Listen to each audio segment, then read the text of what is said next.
to You Need Art and Art Needs You with Mathabo, the conversation after the conversation. Namhlanje, I am so excited to have a visual artist, a designer. Loki, I call him Igyan Yamajan, whose work intersects between culture, intersects between memory and homage. He is a man who has a particular obsession with his impulses. I'm gonna put him to what type of students like the way that you love your work. What can I say? What can you say? The people we have, Masonwabe Ntloko. Masonwabe, on this show, we believe in the power of a name and the power of your name. Now, when looking at your life, what parts of your journey do you see your name, the meaning of your name, fulfilled? I think, firstly, I was named after my grandfather. Not verbatim, but I was supposed to be named after my grandfather. My grandfather's name was Sonwa. Sure. So that's the name I was supposed to be given. But he fell sick around the time I was about to be born.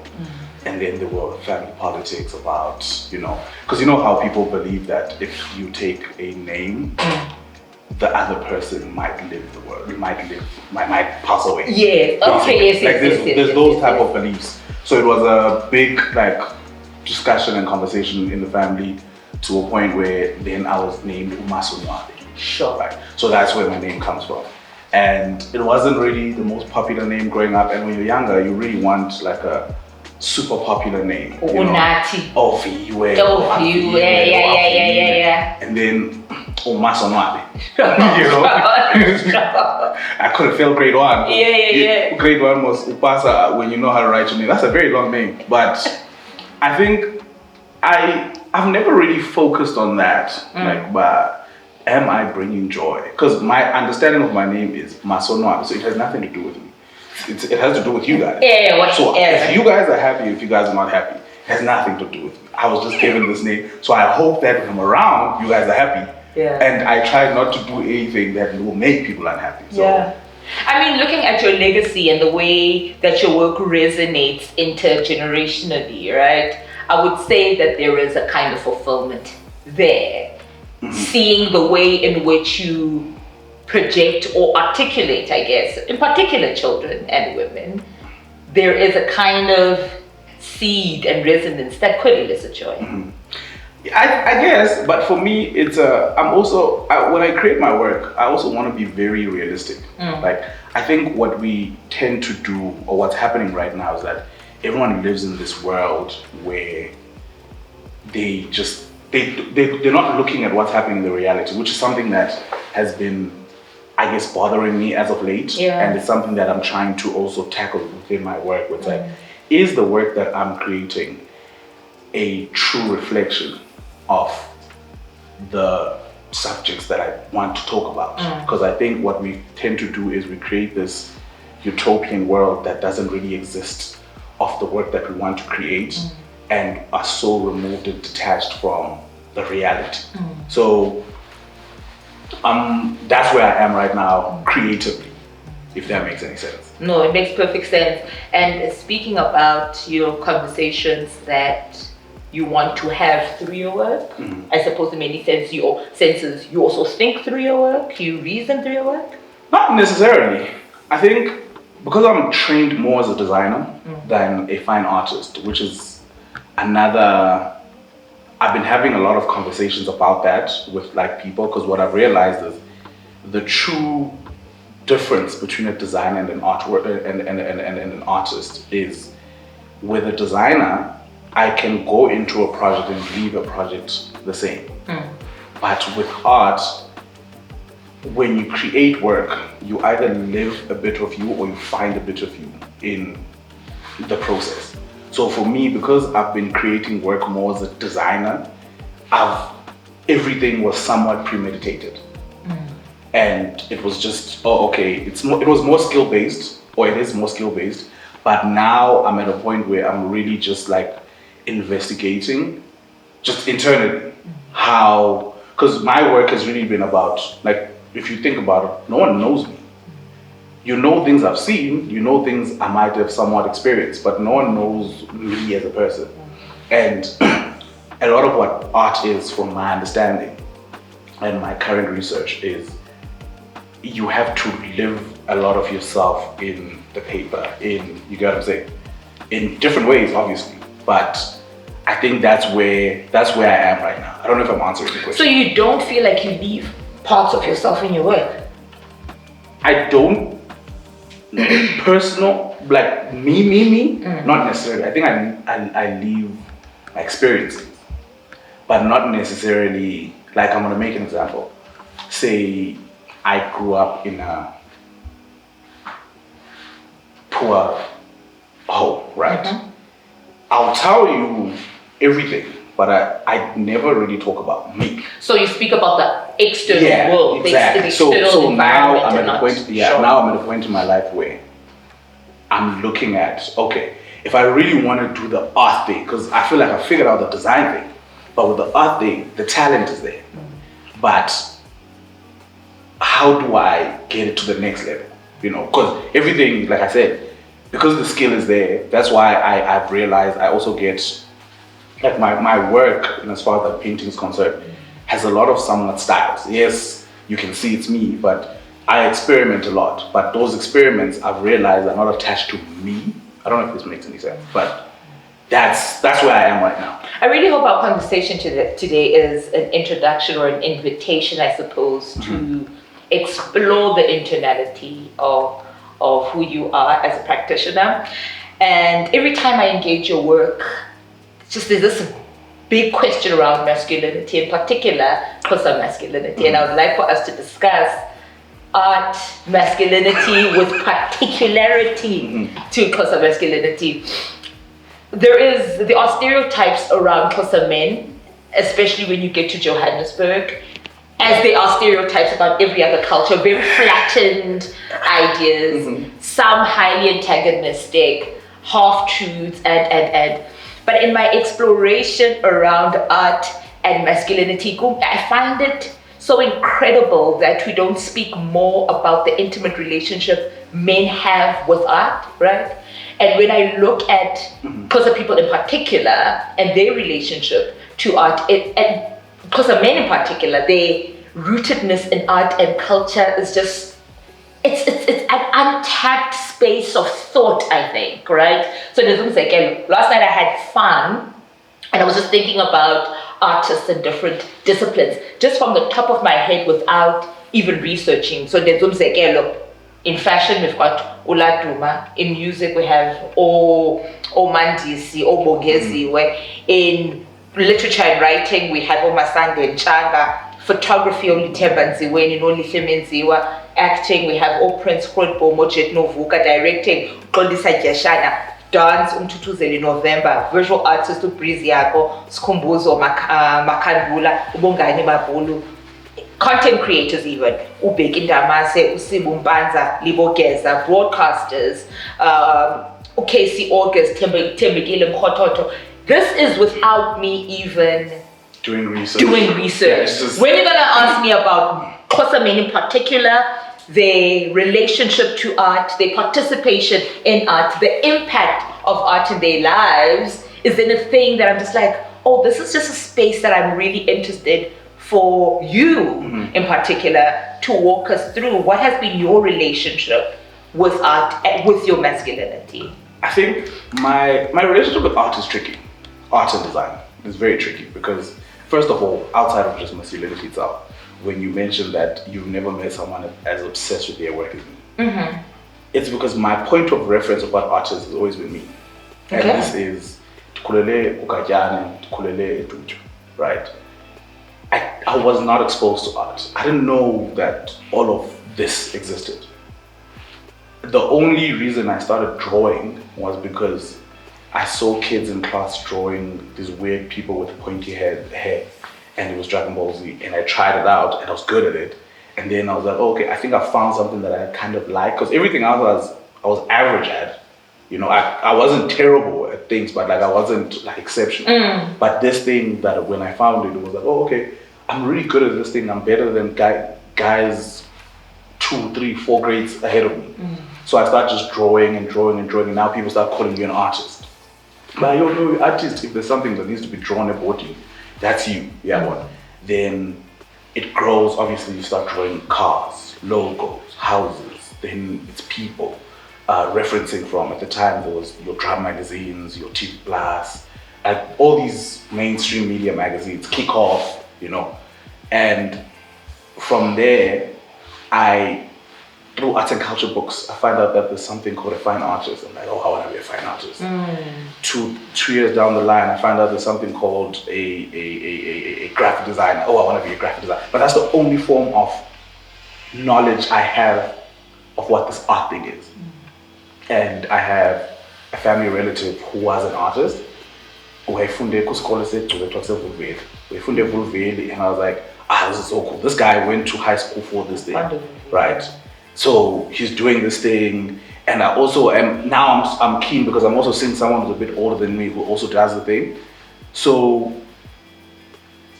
outside of that, I didn't know that I remember when I'm in high school, I meet this guy. He starts calling me Picasso. I don't know who Picasso is. Sure. It only hits me in my first year of varsity in art history who this Pablo Picasso he's talking about. Sure. Before that, I just thought it was a weird random name, but I'm like, oh, okay. Like, I guess Picasso. Yeah, exactly. Yeah. So, but I didn't know where it came from, right? So that was my, I guess, introduction to art, right? Now, to go back to the conversation about, I guess, men in art is, I think naturally, XHOSA itself is artistic. I think if you really look at everything, like I'm gonna make a simple example. When you get married, the same cachemire that I wore is the cachemire that you're going to wear. Do you see how poetic that is? And now when I tell that story, do you see how poetic that story is, right? So I think naturally, just as Xhosa speaking people, because I think the idea of Xhosa people is also starting to get tricky now, you know, where it's like, we're not all Xhosa people, just Xhosa speaking people, you know, because the lineages are different. But hey, we're Xhosa people in as far as outside the Eastern Cape is concerned, right? So I think for me, that's where it all starts, because it's like, think about it, it's like you go to initiation school, you come back, like there's a whole story there that changes you as a person, right? Because I remember me before initiation and me after initiation are two very different people in as far as appreciating who I am and where I come from. So what about you did you come to realize that you now appreciate post? I think I grew up in a very knowledgeable family, and as far as culture is concerned, right? Like there's a lot of things that I was taught at a very young age, but I never really appreciated those things. And also the thing is, I was here going to sit down, then like things like varsity 101, like I'm just making an example about like just space in general. You want to do what the kids are doing, and now it's cool also get rally. But when we were younger, it wasn't the coolest thing. Like, like there were so many weird names that so you didn't want to do that. You didn't want to be that guy. Like, for example, the way in which I speak Xhosa, people say I speak like an old person. And it's because I didn't spend a lot of time in Lokshi. Because for me, on weekends, my father would come get us. Like, that's how I grew up, right? So I never got into the lingo. And when you're younger, it's like, you want to speak like the other kids. I remember this one time I said to my mom, my mom was like, you are not going to call me. You see? So I was too scared of my dad to call him Timer. So like for me, it was Mama, Dada, Damkulu, Takulu. So I always had this thing of wanting to do that. And then when I started getting older, I also tried to like urbanize myself a bit more. Then when you go to initiation school, what happens is it changes. You become so much more prideful. of your origin, you become so much like, it's like, if there's anything that people should know, is that Bija. Like, that's usually how you feel. Like, as well, that's how you feel. It's like, yo, like, nothing else matters. Like, you just need to know that. Especially if everything of yours was also done as Lali. So it's like, yo, you need to know that I'm about this. So it starts off about manhood, right? Then it's like, okay, what is the foundation of this manhood thing? And it's like, oh, okay, I can't, for me personally, I can't do this I'm a man thing without being knowledgeable about who I am, where I come from, my people. And that's on a cultural yeah, but obviously it depends. People differ, because like right now, I think some of the worst things that are happening to the Eastern Cape happen after kids come from initiation school, because right now I think we have a leadership problem. Sure. In initiation schools in general. I think it should there's a lot that I feel like should change, and I do try my best in my immediate community to change those things, because what happens now is that people are being men without the responsibility of being a man. Sure. So now they take upon outward responsibilities that have nothing to do with what this thing is about. And again, like I said, because there's so much pride in this thing, you want to show people. So when people don't receive you how you would want to be received, you start being aggressive. And that's one of the problems. Like, that's literally, and the fact that it should be, from where I'm sitting, I always say this to people, that initiation school should be about, the only people that should come to visit you or see you or whatever should be not educated in a Western standpoint, but educated people, you know. People who can teach you things. Now what happens is, if you see the people that the kids end up associating with, it's like there's no proper leadership and mentorship in those spaces for someone to say, okay, when you're there for like what, 3 weeks to like a month, and some people stretch it to like 2 months, which I think is crazy, but hey, if that's in that time, it's a time in which you're very vulnerable. This is in every aspect, right? So whatever information is being given to you, it's easy for you to consume, which is why kids come back drinking, doing drugs, smoke. You get what I'm saying? Because also you are looking for leadership. You're a child, you're a newborn child in this space, and everyone who's older than you and who's traveled this journey is teaching you that whatever they're saying is the right thing, right? And their understanding of of how you should look at the world becomes your understanding of how you should look at the world. Now those people are angry. Those people are dissatisfied about things. And now they're telling you that, oh, okay. Like, think about the crazy thing you will be raised by a single mom. That single mom will take you everywhere and do everything for you. But when you go there, there's a guy who will tell you that a woman's opinion doesn't matter. Sure. Do you see how crazy that is? Like the people who mold you now, all of a sudden, their leadership acumen, their leadership skills are irrelevant when you are going through this very critical So I think process. There has to be a conversation of how do we protect the children, that, because it's kids. Like yes, there's a lot of legal strides that are being that the government is trying to take in as far as kids, like kids up under the one at 14 should not be going. But even at 18, even at 19, even at 20, you're still a child, right? In the context of the world that you're stepping into. Exactly. In context of the world. And also, I think a lot of what the teachings then become, like the right teachings, are teachings that should be taught at the right time. I don't know if I turned your conversation around. Not necessarily, because it segues into my question around how men center women in their work, right? There has been conversation around how there is general gender suspicion as to say, that there is no sincerity in how male artists, be it in any discipline, center women in their work. The market is majority women, so it makes economic sense, it makes business sense to appeal to them emotionally through centering them, whilst we are in this backdrop of gender-based violence, in this backdrop of this cultural inconsistency, you'd say, where women are only relevant when it comes to the shrug of raising Umdu, and then the glory of seeing a man. That glory is adorned to people who come in fragmented ways and in short-lived ways, and that's another trauma altogether. Because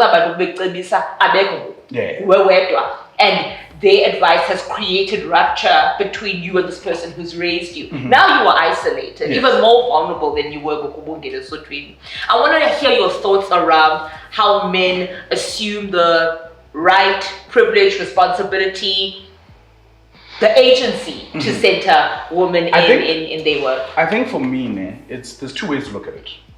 I say this because the work that I create is.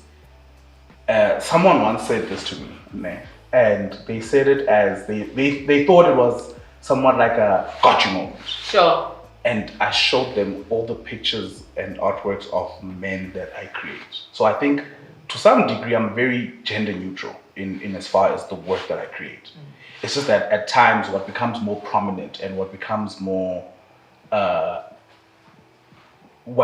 sentimental to people is the work that I'll create about women and kids, right? But I have a lot of work. Why is that? Why do you think the market is drawn to women and children? So I'm going to go to, I think, I'm very interested in people that study men in a psychological standpoint, because I think there's a lot of, I have a very weird relationship with the idea of masculinity, you know, which we can have that conversation a bit later. But what I've realized is there's a lot of uncomfortability in exploring men emotions, right? In a society, you know how everyone always says, like right now, the big conversation is, express yourself, talk about what you're going through. And it's like, how do you talk to people that will weaponize that? Against do you get what I'm saying? And this is, even without people realizing, I'm gonna make an example. I remember I was in a relationship with someone, I'm telling them something very personal. It took me a year to tell you this, or 2 years to tell you this. And you turn around and tell someone, because you're making it about you, right?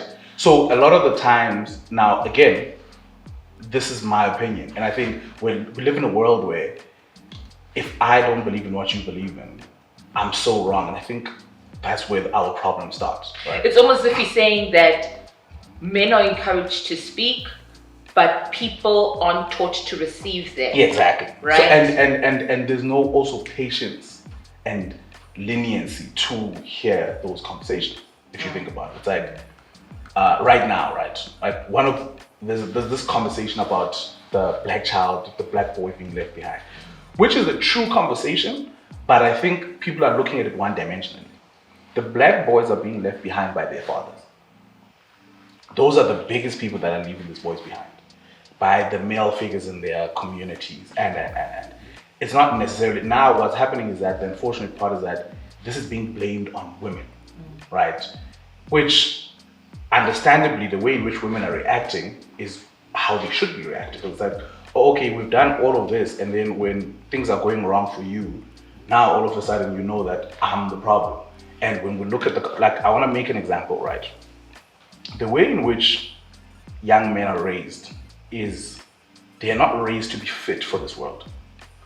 Especially when now the world is dealing with you personally. Or when patriarchy turns on you.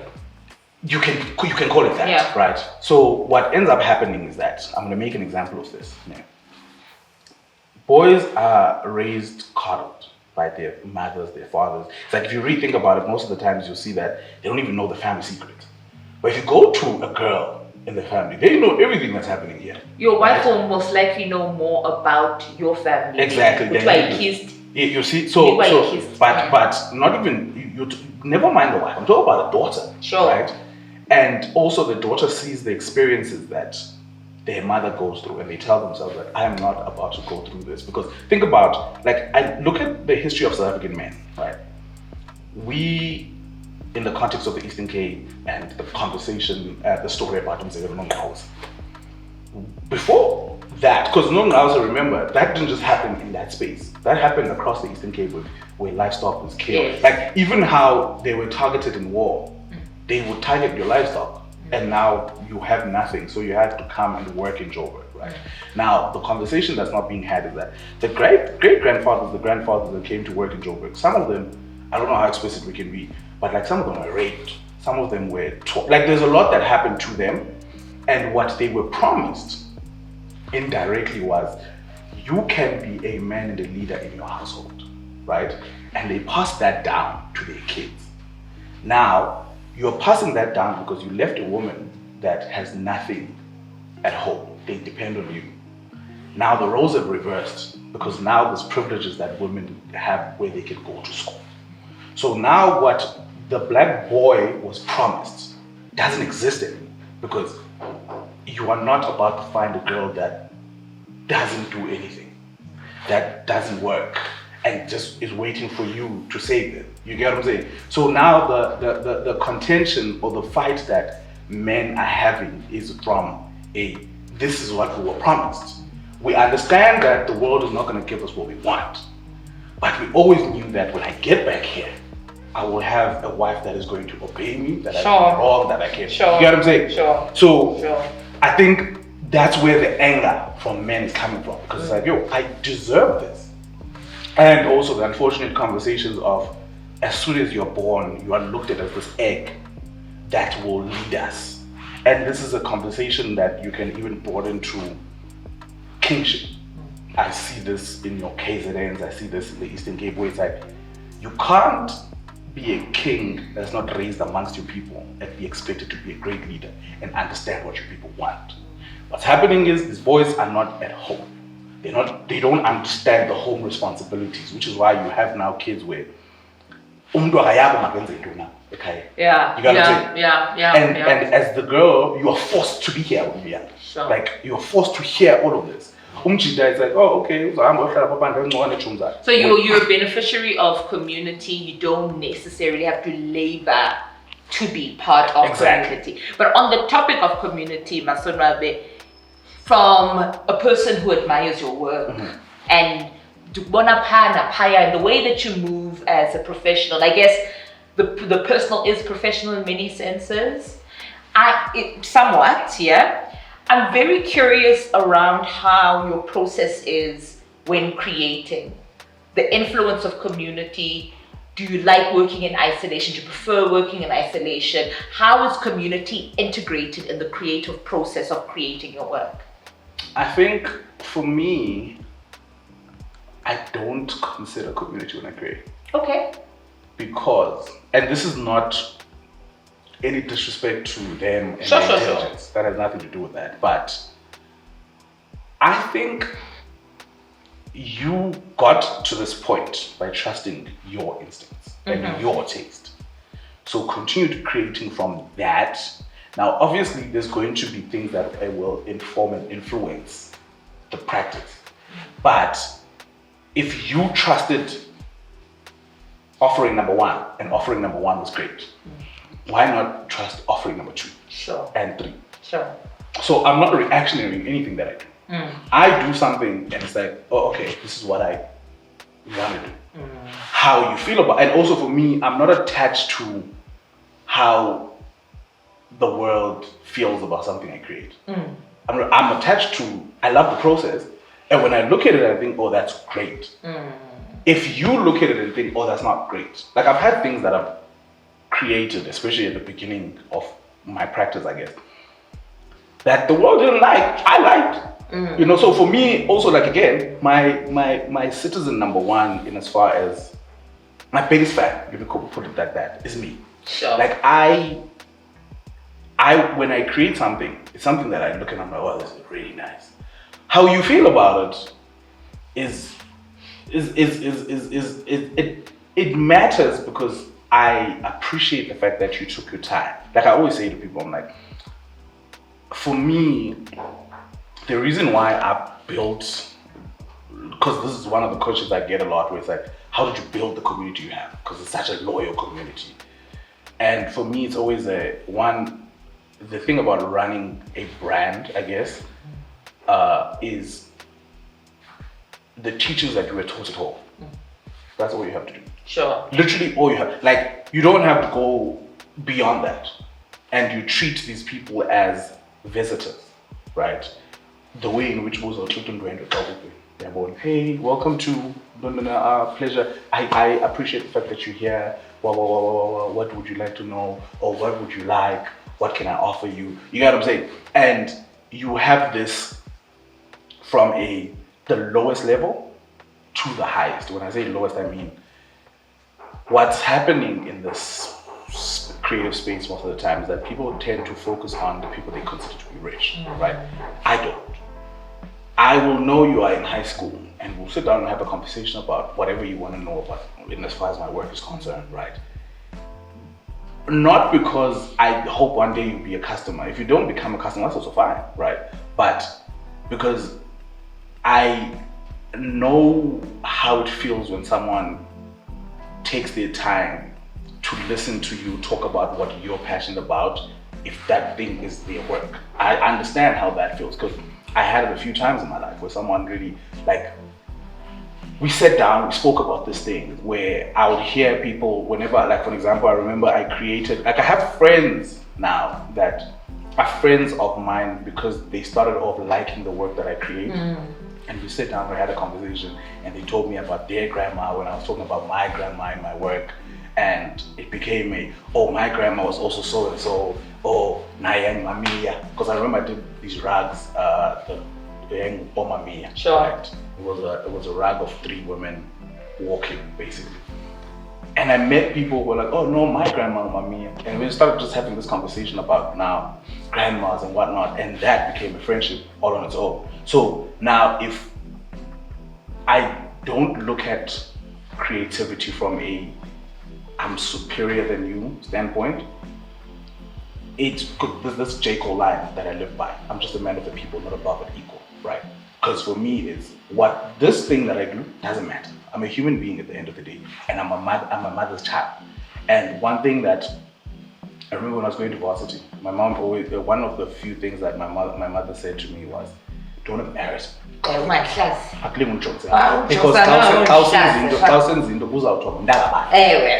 so I've always lived by that. Like I live by that throughout. Like that for me is a very, like, and I always say to people that my grandma's not alive anymore, but I always used to say that if my grandma would go to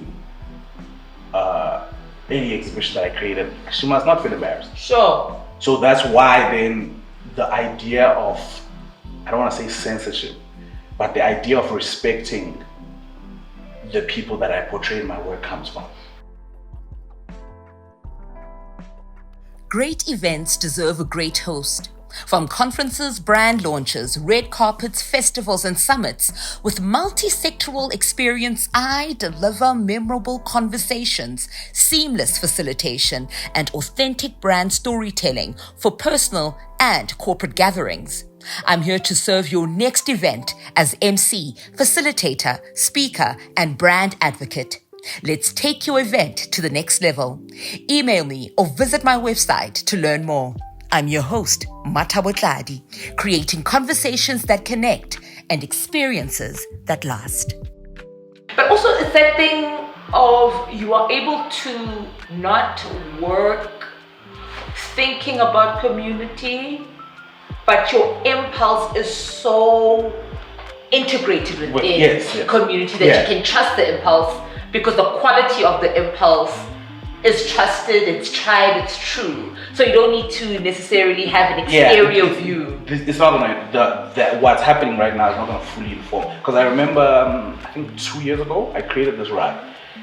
And the rug had a woman with her breast out. Mm-hmm. And I remember thinking to myself, I'm like, I created this with the purest intentions. Sure. I just hope when I put it out, people don't sexualize it.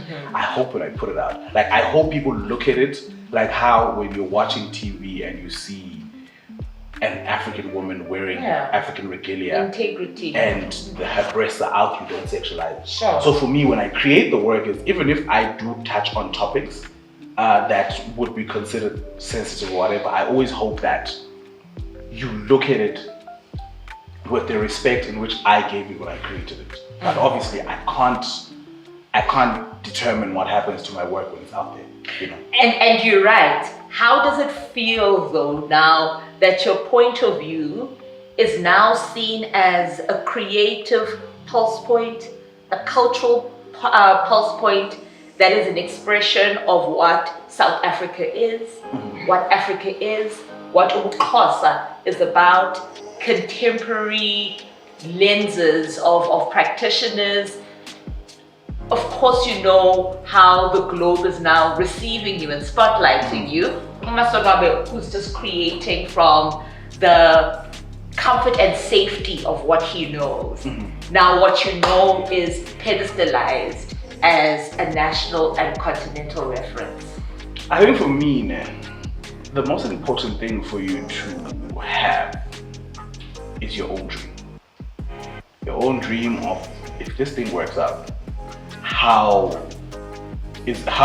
what am I gonna do? You get what I'm saying? So when I say that, I say it because what happens doesn't affect who I am and what I'm trying to do with my life. Right? I'm gonna make an example. I had a conversation with one of the older creative guys, very successful, and the conversation was more materialistic, right? And he's talking about having a house in Joburg. Wow. And I'm like, that's not my dream. That's not, and there's nothing wrong with that being your dream, but that's not my dream. And what ends up happening is that the idea of success to people is that they want to impose their understanding of what success is on you. And for me, it's like, hey, my dream is, I grew up in the Eastern Cape, right? And by growing up in the Eastern Cape, I saw men buy inkomo zabo and live that life. So my thing is, I'm not gonna die in Joburg. I'm gonna retire and move to the Eastern Cape and have that, and that's what my dream is. You know, and like, exactly. You see, so it's like that's what my dream is. So it's like, oh, okay, whatever is happening here does not affect the goal or the dreams. Yeah. It might prolong it at times, or I might get to places quicker than I anticipated, but I didn't sit there and think to myself, oh, okay, this is what's happening to me right now, so I have to act. I'm gonna make another example. I've never tasted alcohol, I've never smoked anything. Sure. And those are my values. So what's happening, how you guys feel about me is not gonna change who I am. Now, obviously people grow and evolve due to different things, but there's always gonna be those core things that make you who you are. So how people see my work, I am a person outside what I do. And I love having that. I love knowing that I am Masonwabe. I guess I always say this, XHOSA Ntloko. So there's a difference between XHOSA and Masonwabe Ntloko. Masonwabe Ntloko is a brand. When I go home, I'm not royalty at home. Did they hear me on radio? Did they watch me on TV? Yes, but they understand that. Xa befika apha, no, babona uMasonwabe. Xa befika apha endlini, xa ndifika apha, xa ndifikelela endlini, overall yam, ndiyahamba ndiyokwenza into kuthiwa mayenziwe. Uba bafana kuthiwa mabahambe bayokuhlanza inkomo, I'm there, I'm doing that. You get what I'm saying? So what my career has done for me, it's helped me realize everything else that I wanted to do. Yeah. But it doesn't influence who I become as a person. So you feel no responsibility when the global lens is on you and how umntu wonke omnyama in particular is perceived through your work? I would like to, well, that's not what I said. No, that's my question, that you don't feel the weight of it. I think responsibility, yes, right? There's a responsibility, which I'd like to think in how respectful I portray blackness and black people. I am fulfilling but there's nothing more I'm going to do beyond that. Now, I always, even when I was younger, people used to say I have, the word now is a teaching spirit. Okay. So eventually, when it's all said and done, like, well, not when it's all said and done, but like the next stage of my life is probably teaching, right? Like, I would love to, because I think there's a lot of things that I understand as a kid who grew up very, very arrogant, very angry. I understand why the kids are the way they are. And I think at times when I have those conversations, I'm like, hey, I don't think I was understood. So my passions and my eagerness to do things at times was misunderstood. And when it was misunderstood, I didn't understand how to explain it to people. So if you gave me negative energy, I gave you negative energy back. So now I'm at a point where, like, I was having a conversation, I was back home now. I'm having a conversation with this kid and he's telling me what he wants to do. He wanted to do, I think, electrical engineering, but like in a technical school. But he's so sure that he's right with his information that he doesn't care what everyone else here who went to, like, there's a guy who's saying, yo, I did what you did. Yeah. What you're saying is not how it goes. But he's so sure about himself. But now what's happening is the way in which he's trying to teach this kid, with aggression. And at times it's you need to understand the psyche of, oh, okay, this person's not used to being heard. So now they feel like they've gotten their voice and they're using their voice wrong. So I feel like I can be there and say, yo, it's okay. Hear me out. I'll hear you out. What are you trying to say? Where is this coming from? Now, I'm not trying to be a psychologist, don't get me wrong, but I've just realized that there's a lot of anger that the kids have that I feel like at times I understand. Because it's like, I understand when I got into the industry and I was like, yo, I'm very talented. Like, I understood that my skill, because my thing was, at the beginning, my confidence was here, my skill was here. But I understood that my skill had to go up and match the confidence. Right. Now, when it got to that point, I still understood that I still need to get better, creative and whatnot. I didn't understand the push and pull that was happening within the industry, because it's like, hey, I can do the thing. Why aren't you looking at me and saying, you are the guy who can do the thing? Like, and I'm looking at everyone else who's doing the thing, and I'm like, not that guy, you know? And it took a while for me to be okay with, hey, at the end of the day, if someone, for example, runs a gallery, that's their company. Yeah. They will do what they want with the thing. Yeah. But I had the understanding that I deserved an opportunity. I always think about how talented people often have a chip on their shoulder because they believe their talent owes that we need to give them access, or they ought to get access on the point of being excellent. And then speaking of technical proficiency, right, we can't argue with that. How do you balance the demand of the business that is Masonwabe Ntloko and the world that makes you this excellent person, the technical, the emotional, the psychological, and people often don't get to find harmony between the two? How are you navigating those dynamics? I think now I can say in my early 20s. Sure. In my early 20s, I realized something, that when the business was not doing good, I wasn't doing good. And in that, and the thing about me is, I'm constantly trying to be a better human being, not a good human being, because I think the idea of chasing goodness, that's a conversation for another day. But I'm always trying to do better in everything that I do, creatively, in everything. So I'm one of those people, I'm very teachable, right?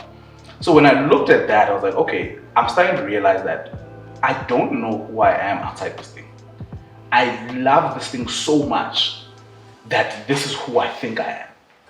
So at that moment, I then took a conscious decision to say, okay, let's separate this thing. Let's separate the art from the artist. Yes, it's always going to be intertwined somewhere, somehow. But let's look at the things that I want as a person that have nothing to do with creativity. Let's look at the things that I like. You know, let me find things I can be a fan of, right? Where it's like, oh, okay, like I'm gonna make an example. When of thinking when I was talking about music, right? It was like every time people believe that when you love something, you have to do it. I now understand that I can be a fan of things, right? Sure. Where it's like, oh, okay, I'm a fan of music.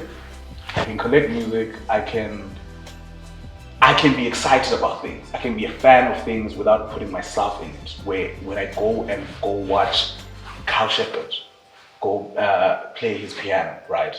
When I'm there as a fan. I'm not there as a Carl Shepherd. Yeah. So when I go get my vinyl signed, I'm geeking out.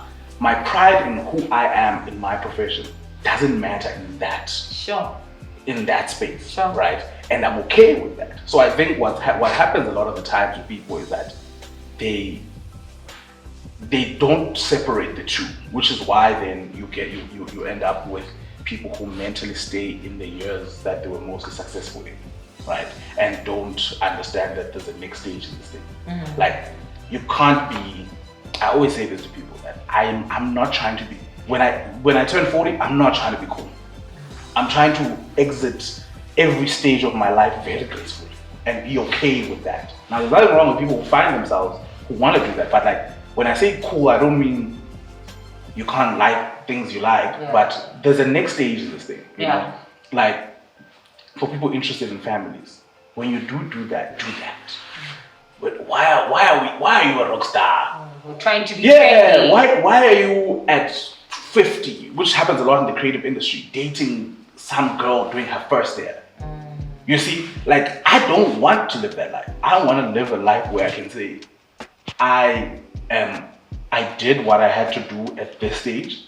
I'm okay with moving along. Yeah.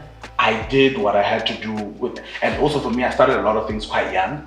So it's like, I don't have the thing, you know, and I always say this to people that you can tell that's why it's bad. Yeah, and like when we had a conversation about alcohol, for example, I always tell people I'm too old to try alcohol. You're supposed to try alcohol when you're young, where you can get drunk out of your mind. You can, you know, when you get older, now I have to build my taste, I have to build my tolerance. I can't do that now. So it's like, okay, if you didn't do the thing then, be okay with, you know, and and the OEE midlife crisis come from people not doing the things they're supposed to do at that time, and it's still something they really want to do, you know. So it's like when you get to a certain stage, do what that, you know. I always say to like my cousins and people close to my life that at 22 wrap it up. At 22 you have no business is it right? Like those are the things that I said. You did it. Yeah. You had a fun time doing it. Now wrap it up.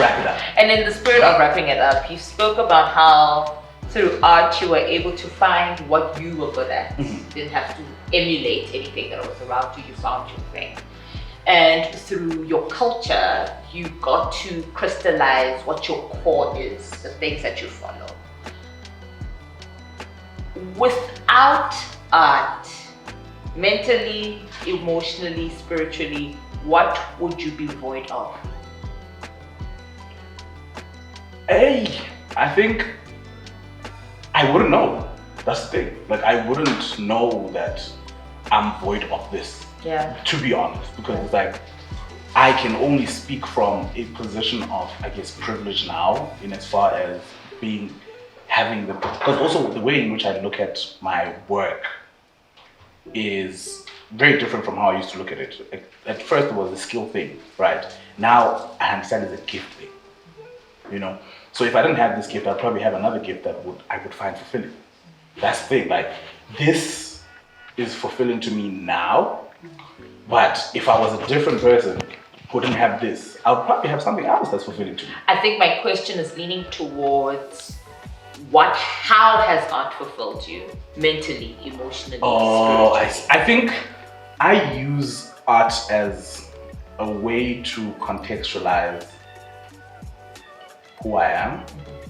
And the weird thing about it is the way in which, like, now I'm being looked at as a custodian of culture, for example, right? And that wasn't the intention, you know, but because I don't want to put something out there that's wrong or that's not well researched. I have to research.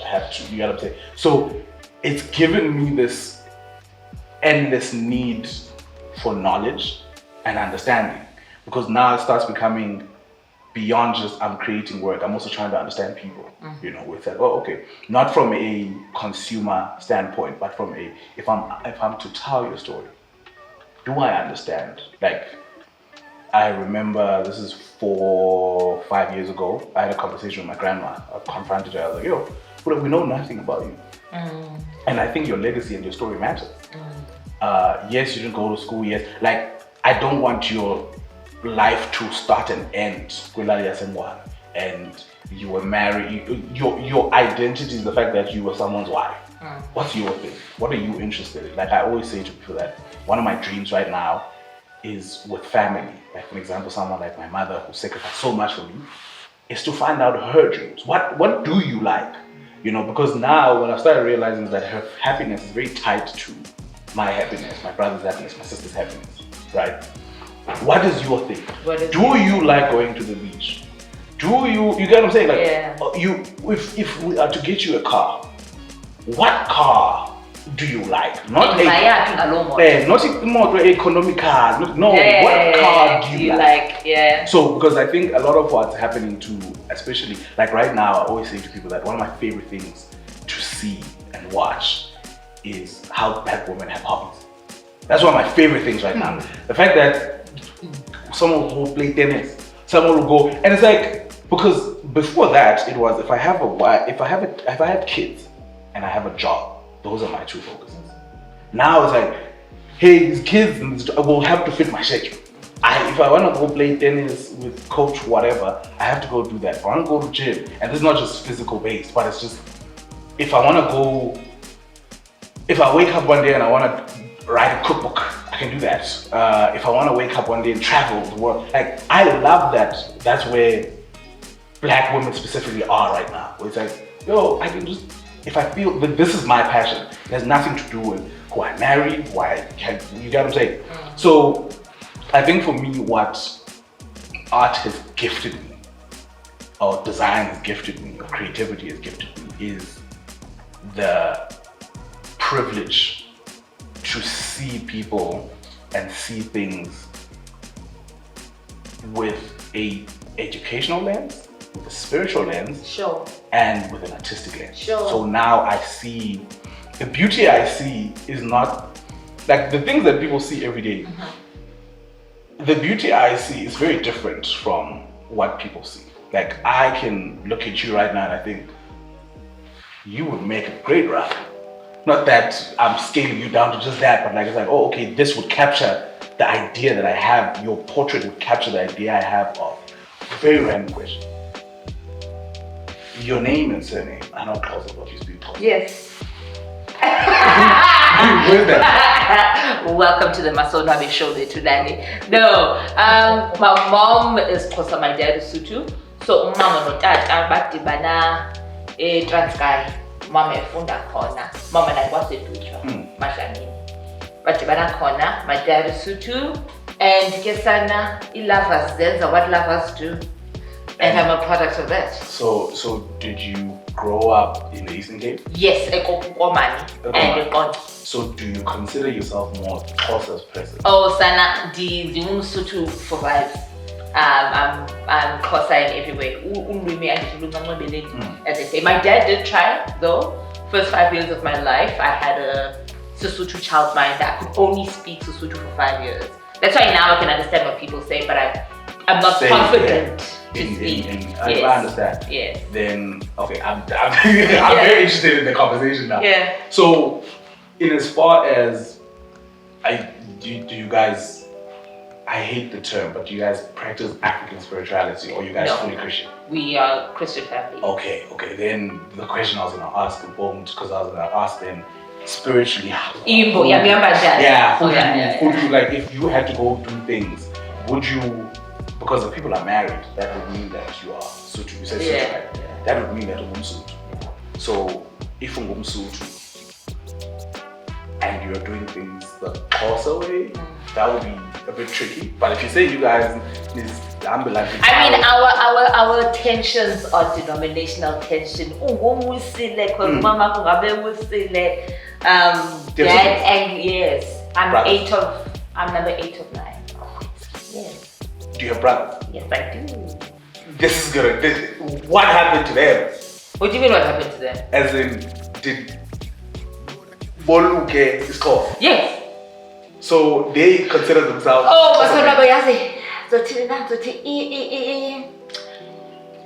migrant labor movement is such that we have 2 Tladi camps. We have the fully socialized Sesotho camp.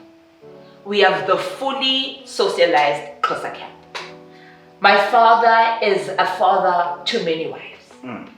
And my mother is the only XHOSA woman in these wives. So everyone practices in essence in accordance to what their mothers are. Okay. Truly, because the mothers were the governors of the home. So your dad married many wives. And in a non-polygamist way. So he didn't marry. He. If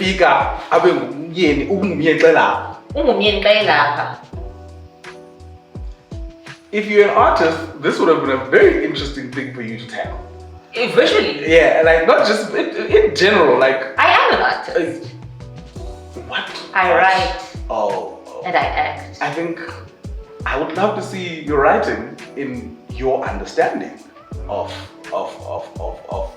your world, your life. Yeah. Because I think for me, I've gotten to a point where I think a lot of people that create, which for me is when you say I'm an artist, is very interesting because artists are naturally selfish. So I'm growing to be less selfish and becoming more selfless in understanding other people. Because the conversations to me used to be like, it's like, okay, I came here as a guest. You're going to ask me about me and my life and okay. And now it's a, I'll get your questions out of the way, but there's things I want to know. Sure. You know, so like I'm becoming very selfless in also just looking at other people and how they grew up, and I find those stories also interesting. It might contribute to my work, it might not, you know, but I don't come from a polygamous family. My family dynamics are weird, but everyone's family dynamics are weird actually. And also, this is not a polygamous setup. This is just a man just essentially, this is not to dog on my father who has done incredible where he could, but he had his own whims and he had his own world. No one's perfect. And hence I say that the governors of culture where children are concerned in the context of family and my father were the mothers, because they're the ones who stayed. So that's that. And that's really the reality. I'd love to hear a conversation one day of you and your half siblings. And not necessarily the mothers, just you and your half siblings in how you guys see yourselves as related and how you guys see yourselves as not related. Sure. I'd love to hear that. How do you look at this person? Because also remember, the thing about siblings is that I think the idea of siblinghood most of the times is what is similar to us. What is siblinghood when we talk about what's different from us? I hear that. I'd love to hear that. No. Actually, but my last question to you, the migrant labor system took Otatabetu from the Eastern Cape, and it created a rupture within the family unit. Navigating masculinity without a masculine, and fragments of what Mutota would be. Taking that and seeing how men have nestled themselves in the safety, I would say, of art. Through music, literature, what have you, even thought, academic, intellectual thought. How in your view, do you think men got to that point where art, in many senses, is salvation for them? I think, again, it goes back to something I said earlier, that are you talking a general South African conversation, or are you talking a specific economy? So I think Epondweni, a lot of things are artistic, and they are artistic most of the times when you leave the space, right? Like right now, the fact that you could create a whole body of work speaking about, this is off my head, ukulima, and like think about how these were not skills. Like you didn't feel special when you could, when's the slave, when's the jokwe, when's the iski, like these were not skills that you thought were talents. But what happens is that when you leave the space, you start feeling like an anomaly. And it's like, oh, okay, you know, because it's like, think about it like this. A lot of the times, the people that we consider entertaining, there's a high chance you're not even the most entertaining person in your family.